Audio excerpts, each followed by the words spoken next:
নমস্কাৰ, অনুসন্ধানৰ অন্য এটা ভিডিঅ'লৈ আপোনাক স্বাগতম জনাইছোঁ। যোৰহাট আৰু গোলাঘাটৰ কৃষকসকলৰ বাবে সুখবৰ।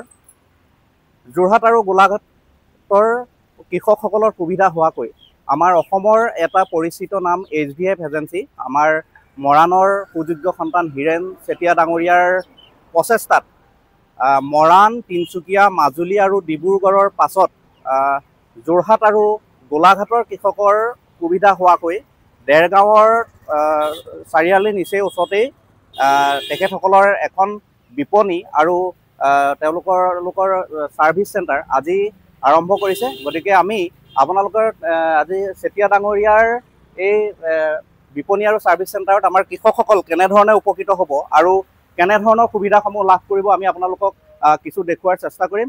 আহক আমি আজি শুভাৰম্ভ কৰা এই বিপণীখনৰ কিছু দৃশ্যাংশ আপোনালোকক দেখাম আৰু ইয়াত কি কি সুবিধা লাভ কৰিব আপোনালোকে আমি জনাবলৈ চেষ্টা কৰিম। HVF এজেঞ্চিৰ স্বত্বাধিকাৰ আমাৰ শ্ৰদ্ধাৰ হীৰেন চেতিয়া ডাঙৰীয়া আমাৰ মাজত আছে। আমি তেখেতৰ পৰা জানিবলৈ চেষ্টা কৰিম, আপোনালোককো জনোৱাৰ চেষ্টা কৰিম এই বিপণীখনত কি কি সুবিধা আমাৰ কৃষকসকলৰ কাৰণে তেখেতে লৈ আহিছে। দাদা, অনুসন্ধানলৈ স্বাগতম জনাইছোঁ। আমি পূৰ্বৰ ভিডিঅ'ত দাদাৰ সামগ্ৰিক যিখিনি কৰ্ম আমি মৰাণৰ তেখেতৰ ফেক্টৰী আৰু তেখেতৰ শ্ব'ৰুমৰ পৰা আমি দেখাইছিলোঁ। আপোনালোকে ডেছক্ৰিপশ্যনত গৈ পেলাই আমি আগৰ ভিডিঅ'ৰ লিংকটো দি থ'ম, তাৰ পৰা গৈ আপুনি আগৰ ভিডিঅ'খিনি চাব পাৰিব। দাদাৰ নতুন বিপণীত কি কি সুবিধা হ'ব আমি দাদাৰ পৰা জানিব বিচাৰিম। দাদা, আপোনাৰ এইখন 8 নম্বৰৰ বিপণী, আপোনাৰ অতি সুন্দৰ পদক্ষেপ। আমাৰ গোলাঘাট আৰু যোৰহাটৰ কৃষকসকলে আপোনাৰ দ্বাৰা উৎপাদিত বা আপোনাৰ যিখিনি বিপণীত উপলব্ধ কৃষি সামগ্ৰীখিনিৰ কাৰণে সুদূৰ মৰাণলৈ যাব লগা হয় বা মাজুলী, তিনিচুকীয়া বা গুৱাহাটীৰ পৰা আনিব লগা হয়। আৰু গোলাঘাট আৰু যোৰহাটৰ কৃষকৰ সুবিধা হোৱাকৈ আপুনি আজি সুন্দৰ ঠাই, এইটো আমাৰ দেৰগাঁও চাৰিআলিৰ নিচেই কাষতে আপোনাৰ নতুন বিপণী আজি আৰম্ভ কৰিলে। আমাৰ কৃষকসকল কেনেধৰণে উপকৃত হ'ব আৰু আপোনাৰ এই বিপণী বা এই আপোনাৰ ছাৰ্ভিচ চেণ্টাৰৰ পৰা কৃষকসকলে কেনেধৰণে সুবিধা পাব আমাৰ কৃষকসকলক আপোনাৰ দ্বাৰাই জনাব বিচাৰিম। হয়, আপোনালোক সকলোকে মোৰ ফালৰ পৰা নমস্কাৰ, লগতে আন্তৰিক হিয়া ভৰা শুভেচ্ছা জ্ঞাপন কৰিছোঁ। যিহেতু আপোনালোকৰ আশীৰ্বাদ আৰু ভগৱানৰ ইচ্ছা ইয়াক আমি আৰোগত কৰি আজি আমি দেৰগাঁও চহৰৰ মাজমজিয়াত মানে লাহতি পেট্ৰল ডিপুৰ পৰা অকণমান আগত 3 নম্বৰ গেটত আমাৰ এই অনুষ্ঠানটো আজি এইখন হ'ল মেচিনেৰী 7মখন বিপণী আমি ইয়াত আজি অনুষ্ঠিত কৰিবলৈ সক্ষম হ'লোঁ। যিহেতু বহুদিনৰ পৰা কাৰ্বি আংলং, গোলাঘাট, বৰপথাৰ, সৰুপথাৰ, আপোনাৰ তিতাবৰ, যোৰহাটকে ইত্যাদি কৰি লগতে কাজিৰঙা আৰু বোকাখাট সুদূৰ এই বিস্তীৰ্ণ অঞ্চলৰ ৰাইজৰ মোৰ প্ৰতি বহুতখিনি তেওঁলোকৰ আশা আছিলে। বহুতে আমাক কৈ থাকে যে আমি এইফালে এখন কৰিব পাৰিলে ভাল হয়, আৰু তেখেতলোকৰ সেই আশীৰ্বাদ শিৰত লৈ আজি আমি এইখন ইয়াত অনুষ্ঠিত কৰিলোঁ। ইতিমধ্যে আমাৰ বহু শুভাকাংক্ষীয়ে ইয়াত পদাৰ্পণ কৰিছেহি। আশা কৰোঁ আপোনালোকেও যিখিনি আপোনালোকৰ প্ৰয়োজনীয় সা সামগ্ৰী আমাৰ ওচৰলৈ আহিব, আপোনালোকে যেনেকৈ পাৰোঁ আমি সহযোগ কৰিবলৈ চেষ্টা কৰিম। আৰু ইয়াৰ আগতেও আমাৰ বৰা ডাঙৰীয়াৰ আমাৰ পৰা আপোনালোকক বহুখিনি তথ্য দিছে, অৱগত কৰাইছে। আমাৰ ইয়াত বিশেষকৈ চাহ খেতিৰ লগত জড়িত আমাৰ যেনেকৈ plucking, harvesting, pruning, forking, digging ইত্যাদি যিখিনি প্ৰয়োজন হয় আৰু প্ৰয়োজন সাপেক্ষে তেওঁলোকে প্ৰচেছিং ইউনিটৰ যিখিনি ঘৰুৱাভাৱে যিখিনি প্ৰচেছ কৰিব লাগে সেইখিনি বস্তু পাব। প্ৰচেছিং, পেকেজিং, ব্ৰেণ্ডিঙলৈকে পাব। যিহেতু আমি যিকোনো এটা কাম কৰিলে নহ'ব, তাৰ যদি আমাৰ হাতত চাবি কাঠি নাথাকে, আমি যদি চাহ গছজোপা ৰুই পাতখিনি আনক সদায় দি থাকিলেতো নহ'ব। গতিকে আমি চাহ পাতখিনি নিজে প্ৰস্তুত কৰি তাক পেকেজিং কৰি আমি যদি বজাৰলৈ উলিয়াই দিওঁ, কাৰণ আমাৰ ৰাইজে সকলোৱে জানে যে আমি কমভাৱে যিখিনি কাম কৰোঁ খুব নিয়াৰিকৈ কাম কৰা হয় আৰু খুব সুস্থ হয়। আমি যদি কেমিকেলবিহীন আমি যদি নিজৰ চাহখিনি আমি ভালকৈ প্ৰস্তুত কৰোঁ অৰ্গেনিক হিচাপে, সেইখিনি ৰাইজে খায়ো ভাল পাব, তাৰ গুণগত মানদণ্ডও ভাল থাকিব আৰু আমাৰ এটা আমি উচিত মূল্যও পাম। আৰু অন্ততঃ আমি যি সময়ত বজাৰৰ ধামখুমীয়াত আমাক কৃষকসকলক হেঁচা মাৰি পেলাই মন গ'লে পাত ল'ব ফেক্টৰীয়ে, মন গ'লে নল'ব, আজি 10 টকা কালিলৈ 50 টকা, গতিকে সেই যিটো আনৰ হাতত চাবি কাঠি থকা সেই ছিষ্টেমবোৰ আজিকালি আমি অনুভৱ কৰিব লাগে। আৰু প্ৰত্যেক হতাশয় ৰাইজ বা হতাশয় খেতিয়কে অন্ততঃ সেইখিনিলৈকে যাবলৈ চেষ্টা কৰিব লাগে।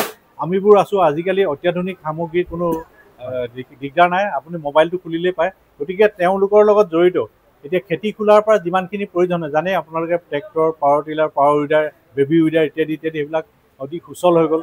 আগতে আপোনাৰ এখন ট্ৰেক্টৰ কিনিবলৈ 2 লাখ টকাৰ প্ৰয়োজন হৈছিলে, আজিকালি সেই সমপৰ্যায়ৰ কামখিনি 35 বা 40,000 টকাতে হয়। গতিকে আপোনালোকে আহিব আমাৰ ইয়ালৈ আৰু আপোনালোকক আমি কেনেকৈ কি পাৰোঁ আমি সহযোগ দিম। তাৰ উপৰিও চৰকাৰৰ ফালৰ পৰা যিখিনি আজিকালি স্কিম হৈ আছে PMEGP, PMSME, SILM-ৰ বিভিন্ন মানে স্কিমৰ জৰিয়তে আপোনালোকক সুলভ মূল্যত দি আছে, 35% ছাবচিডিও দিয়ে।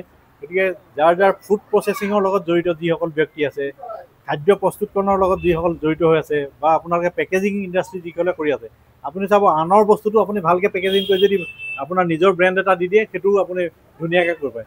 তাত আমাৰ আৱেগটো জড়িত কৰালেই হ'ল। আমি আৱেগ জড়িত কৰিবলৈ আমাৰ কৰ্মখিনি আগবঢ়াই নিবলৈ আমি তাত যৎপৰোনাস্তি আমি চেষ্টা কৰিব লাগিব। গতিকে আমি ভাবোঁ যে আমি যি পাৰোঁ আপোনালোকক সহযোগ কৰিম। আমাৰ ওচৰত তেনেকুৱা ধৰণৰ ক'লোৱে খেতিৰ লগত জড়িত, চাহ বাগানৰ লগত জড়িত, পেকেজিঙৰ লগত জড়িত, ফুড প্ৰচেছিং খাদ্য সামগ্ৰীৰ লগত জড়িত প্ৰায়খিনি বস্তু আমি আপোনালোকৰ যোগান। তাৰ উপৰিও এইবিলাক বস্তু যি মেৰামতি হয়, মেৰামতিৰ কাৰণে ছাৰ্ভিচৰ কাৰণে বহুত দূৰৰ অসুবিধা হয়। সাধাৰণ কেবুল এডালৰ কাৰণে হাহাকাৰ কৰিব লাগে। আমি যিমান পাৰোঁ চেষ্টা কৰিম। 100% নোৱাৰিলেও আপোনালোকে 80-85% আমি আপোনালোকৰ কাৰণে এইখিনি উপলব্ধ কৰাম। ছাৰ্ভিচিঙৰো অতি সুন্দৰ ব্যৱস্থা তেখেতসকলে কৰিব। এতিয়া আচলতে সুবিধাই হ'ব। তেখেতে ক'লে যে যোৰহাট, গোলাঘাট, বোকাখাটৰ যিসকল কৃষক সেইসকলে ছাৰ্ভিচিঙৰ কাৰণে মৰাণৰ পৰা বস্তুটো কিনাৰ পিছত ডাইৰেক্টলি তেওঁলোকে ছাৰ্ভিচিঙৰ কাৰণে নাপাইছিলে, কিন্তু এতিয়া বিপণীত ডাইৰেক্ট আহিব পাৰিব। যিটো কেৰি কৰি নিব পৰা বস্তু সেই বস্তুটো তেওঁলোকে আনিব পাৰিব, ইয়াত দেখাব পাৰিব। আৰু যিখিনি ডাঙৰ মেচিনেৰী হয়তো চাগে আপোনালোকে ঘৰতো গৈ পেলাই সেইখিনি ছাৰ্ভিচিং দিয়াব পাৰিব। আৰু এই আপোনাৰ যিখিনি মেচিনেৰী আছে দুই একে সুধিছে, মই আহোঁতে শুনিলোঁ আপোনাৰ ফাইনেন্সৰ যিটো ব্যৱস্থা, ফাইনেন্সৰ ব্যৱস্থাটো আপোনালোকে আমি এতিয়া মৰাণৰ পৰা আমাৰ প্ৰায় 30 কিলোমিটাৰ ব্যাসাৰ্ধত বাজাজ ফাইনেন্সে কৰে। আৰু ইয়াতো আমি তেওঁলোকৰ লগত আমি যোগাযোগ কৰি ৰাখিছোঁ। আৰু বোধ কৰোঁ এমাহৰ ভিতৰত এই ব্যৱস্থাটো উন্নত হ'ব। আপোনালোকে ইয়াৰ পৰা প্ৰায় 40 কিলোমিটাৰ ব্যাসাৰ্ধৰ মানুহে আপোনাৰ 10ৰ পৰা 30% ডাউন পে'মেণ্ট দিয়ে 0% ইণ্টাৰেষ্টতো তেওঁলোকে লোৱা ব্যৱস্থা আমি কৰিবলৈ গৈ আছোঁ আৰু খুব সোনকালে হোৱা আশা আছে।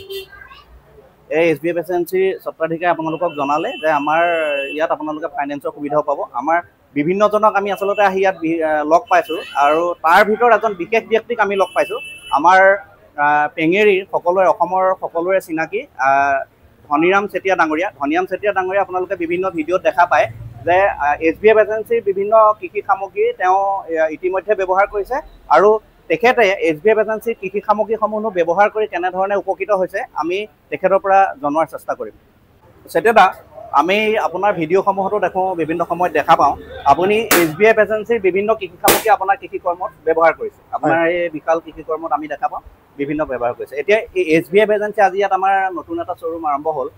আপোনাৰ দ্বাৰা আমি দৰ্শকসকলক জনাব পাৰিম যে আপুনি কেনেধৰণে SBF এজেঞ্চিৰ কৃষি সামগ্ৰী বা কেনেকুৱা ধৰণৰ সামগ্ৰী ব্যৱহাৰ কৰি কেনেধৰণে উপকৃত হৈছে আমাৰ দৰ্শকসকলক অকণমান জনাব বিচাৰিম। নিশ্চয়কৈ আপোনাক দ্বিতীয়বাৰৰ বাবে ধন্যবাদ জনাইছোঁ। লগ পাই ভাল লাগিছে।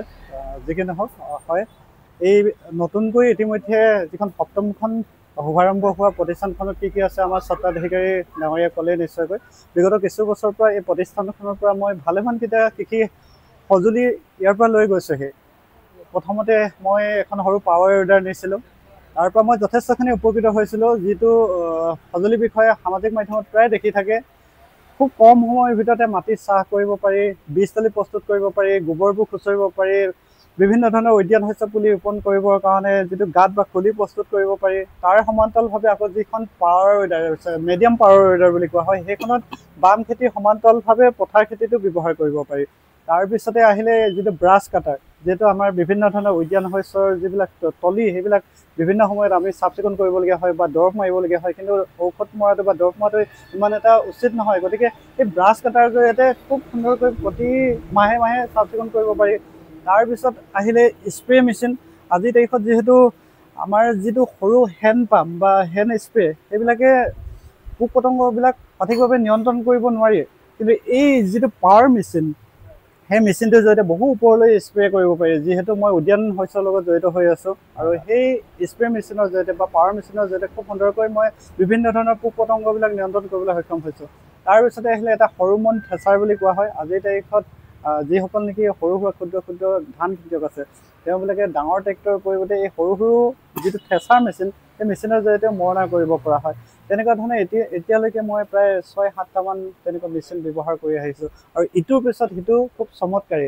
আমাৰ ক্ষুদ্ৰ ক্ষুদ্ৰ কৃষকসকলৰ কাৰণে সদ্যহতে আজি কিছু বছৰ আগলৈকে আমি বহিৰাজ্যত দেশত সামাজিক মাধ্যমৰ জৰিয়তে বা ইউটিউবৰ জৰিয়তে দেখিবলৈ পাইছিলোঁ আৰু সেইসমূহ কৃষি অত্যাধুনিক মানে চমৎকাৰী সঁজুলি আমাৰ এইখন অসমতে বিশেষকৈ এতিয়া HVF প্ৰতিষ্ঠানত উপলব্ধ। ইতিমধ্যে 7খন অসমৰ প্ৰায় 7 ঠাইত বৰ্তমান এই প্ৰতিষ্ঠানখনৰ শাখা প্ৰতিষ্ঠান আছে আৰু আশা কৰোঁ এই প্ৰতিষ্ঠানখনৰ এই সামগ্ৰীসমূহৰ জৰিয়তে আমাৰ দৰে যিসকলে কৃষি কৰ্মৰ লগত জড়িত হৈ আছে সেইসকলে নিশ্চয়কৈ উপকৃত হ'ব। আৰু আপোনাৰ মেচিনাৰীবিলাকৰ বিশেষকৈ আপুনি আমাৰ জেনেৰেলি বহুত মেচিনাৰী দেখা পোৱা যায় যে বিভিন্ন ধৰণৰ সমস্যা আহে। আপুনিতো দীৰ্ঘদিন ধৰি HVF এজেঞ্চিৰ আপুনি মেচিনাৰীসমূহ ব্যৱহাৰ কৰি আছে। আপুনি মেচিনাৰীৰ ক্ষেত্ৰত তেনেকুৱা কিবা সমস্যা পাইছে নেকি? এইটো আচলতে এনেকুৱা ধৰণৰ হয়, সেইটো আপুনি খুবেই গুৰুত্বপূৰ্ণ এটা কথা উল্লেখ কৰিছে। এইটো প্ৰায় অভিযোগ উঠে, কিন্তু এনেকুৱা হয় আজিৰ তাৰিখত আমাৰ ভাৰতবৰ্ষৰ কিছুমান নামী দামী কেইটামান কোম্পানী আছে, তাৰ উপৰিও কিছুমান বিদেশৰো বহুতকেইটা কোম্পানী আছে। গতিকে যিসমূহ কোম্পানীৰ উপৰিও অতিৰিক্তভাৱে যিবিলাক কোম্পানীৰ সামগ্ৰী আছে সেইবিলাক এনেকুৱা হয়, হয়তো আপোনাৰ একে ক্ষমতা সম্পন্ন 7.5 HP ট্ৰেক্টৰ এখন বিভিন্ন ধৰণৰ তেনেকুৱা আৰ্হিৰে প্ৰস্তুত কৰা থাকে। গতিকে যিবিলাক নামী দামী বিপৰীতে যিবিলাক তেনেকৈ নতুনকৈ অহা কোম্পানী সেইবিলাকে হয়তো সেই 45,000 টকীয়া নামী দামী কোম্পানীবিলাকৰ 45,000 টকীয়া ট্ৰেক্টৰখনৰ বিপৰীতে 35,000টো এখন দিব পাৰে। কিন্তু তাতে এটা কথা নিশ্চিতভাৱে জানিব লাগিব, তাত নিশ্চয় কিবা নহয় কিবা এটা গণ্ডগোল থাকে। আৰু এটা কথা, এইবিলাকৰ নিৰ্দিষ্ট এটা সীমিত সময়সীমা থাকে। নতুন ট্ৰেক্টৰ এখন যদি 1 ঘণ্টা চলাই ৰেষ্ট দিব লাগে, তাৰ ঠাইত যদি 4-5 ঘণ্টা একেৰাহে চলাই দিয়া হয়, সেইটো এটা সৰু ক্ষুদ্ৰ সঁজুলি। গতিকে নিশ্চয় তাত কিবা এটা নহয় কিবা এটা বিজুতি ঘটিবই। আৰু কিছুমান ক্ষেত্ৰত এনেকুৱাও আহি পৰে যে 7 ঘণ্টা 8 ঘণ্টা বা 10 ঘণ্টা চলোৱাৰ পিছত যিটো মবিল তেনেকুৱা চেঞ্জ কৰিব লাগে সেইটো মানুহে পাহৰি থাকে। তেনেকুৱা কিছুমান কথা লক্ষ্য নকৰা দুখতেই কেতিয়াবা কিছুমান সমস্যাই দেখা নিদিয়া নহয়। কিন্তু এই কথাবোৰ যদি লক্ষ্য কৰা হয় তেতিয়াহ'লে ব্যৱহাৰৰ ক্ষেত্ৰত আমি নিজেই গুৰুত্ব দিব লাগিব আচলতে। হয় হয়, যেনেকুৱা ধৰণে ব্যৱহাৰ কৰিব লাগে তেনেকুৱা ধৰণে গুৰুত্ব দিব লাগিব। আপোনালোকে ইতিমধ্যে আমাৰ চেতিয়া ডাঙৰীয়াৰ পৰা শুনিলে দীৰ্ঘদিন ধৰি HVF এজেঞ্চিৰ কৃষিজাত সামগ্ৰীসমূহ কৃষি ক্ষেত্ৰত ব্যৱহৃত সামগ্ৰীসমূহ তেখেতে ব্যৱহাৰ কৰি আছে আৰু তেওঁনো ব্যৱহাৰ কৰি কেনেধৰণৰ পাইছে বা কোনটো মেচিন কেনেধৰণৰ হয় আপোনালোকক বিৱৰি ক'লে। আমিও আপোনালোকক পূৰ্বতেও দেখাইছোঁ HVF এজেঞ্চি আচলতে মৰাণৰ কৃষি ক্ষেত্ৰৰ মানে কৃষকৰ বাবে এটা অতি চিনাকি নাম। অতি সুন্দৰ সুন্দৰ মেচিন আমি সহজতে কৰিব পৰা, কম খৰচত আমি কৰিব পৰাকৈ তেখেতসকলে মেচিনসমূহ প্ৰস্তুত কৰি উলিয়াইছে বা আমাৰ মাজলৈ পঠাই দিছে। আমাৰ যোৰহাট গোলাঘাটবাসীৰ বাবেও আমাৰ আজি দেৰগাঁৱত মুকলি কৰিলে। গতিকে আপোনালোকো আহিব, আমি ডেছক্ৰিপশ্যনত তেখেতসকলৰ HVF এজেঞ্চিৰ ফোনৰ নাম্বাৰ দি থ'ম। ফোনৰ নাম্বাৰ যোগাযোগ কৰি আপোনালোকে আহিব, তেখেতসকলৰ লগত যোগাযোগ কৰি কেনেধৰণে ফাইনেন্স কৰি ল'ব পাৰিব আৰু মেচিনৰ ছাৰ্ভিচ কেনেকৈ পাব গোটেইখিনি আপোনালোকে তেখেতসকলৰ পৰা জানিব। আৰু অকল মেচিনাৰী ল'বৰ বাবেই নহয়, আপোনালোকে ক্ষুদ্ৰ উদ্যোগ এটা খুলিবৰ কাৰণে কেনেকুৱা ধৰণে কম পইচাত কেনেধৰণে সৰু সৰু উদ্যোগ প্ৰতিষ্ঠা কৰি পেলাই স্বাৱলম্বী হ'ব পাৰিব দাদাই আপোনালোকক অতি সুন্দৰকৈ বুজাই দিব। দাদাৰ আচলতে এই উদ্যোগ ক্ষেত্ৰখনৰ অতি মানে এজন দক্ষ ব্যক্তি। আপোনালোকক পৰামৰ্শ দিব, আপোনালোকে দাদাৰ পৰা পৰামৰ্শ লৈ অতি কম খৰচত মেচিনাৰী ক্ৰয় কৰি বিভিন্ন ধৰণৰ উদ্যোগ প্ৰতিষ্ঠা কৰি স্বাৱলম্বী হ'ব পাৰিব। খুবেই এটা গুৰুত্বপূৰ্ণ কথা আপুনি উল্লেখ কৰিলে, যিহেতু পূৰ্বৰ ভিডিঅ'সমূহতো উল্লেখ কৰা হৈছে যে কৃষি ক্ষেত্ৰখনত কেৱল ব্যৱহৃত সঁজুলি বা মেচিনে নহয়, কৃষি ক্ষেত্ৰখনৰ লগত সংগতি থকা অৰ্থাৎ একো এটা ক্ষুদ্ৰ উদ্যোগ বুলি ক'ব লাগিব। কালি বহি মই এটা মেচিন লৈ গৈছোঁ, কুঁহিয়াৰ ৰস উলিওৱা মেচিন। ইমান ধুনীয়াকৈ এতিয়া প্ৰায় প্ৰতিদিনে প্ৰথম দিনাখন মই 2500 টকা বিক্ৰী কৰা হ'ল, তৃতীয় দিনাখন আৰু দ্বিতীয় দিনাখন মই 3037 এনেকুৱা ধৰণে বিক্ৰী কৰা হৈছে। গতিকে খুব এটা ভাল কথা, আমাৰ যিসকল নিবনুৱা আছে সেইসকলে দিনটোত কিবা নহয় কিবা এটা উপাৰ্জন কৰিব পাৰি। এইটো এটা সামান্য উদাহৰণ। আৰু তেনেকুৱা কিছুমান উদ্যোগ চলিছে। এতিয়া যিহেতু ব্ৰইলাৰ দানা প্ৰস্তুত কৰিব পৰা বা মাছৰ এনেকুৱা গাহৰি দানা প্ৰস্তুত কৰিব পৰা মেচিন, এনেকুৱা ক্ষুদ্ৰ ক্ষুদ্ৰ সঁজুলি আছে যিবিলাকৰ জৰিয়তে নিবনুৱাসকলে কিবা নহয় কিবা এটা উপাৰ্জন কৰিব পাৰিব। আপোনালোকো আহিব HVF এজেঞ্চিৰ এই গোলাঘাট দেৰগাঁৱৰ টাউনৰ মাজমজিয়াত থকা HVF এজেঞ্চিৰ বিপণীলৈ আৰু আপোনালোকৰ প্ৰয়োজনীয় মেচিনাৰী আৰু কৃষি সামগ্ৰীসমূহ লৈ যাব।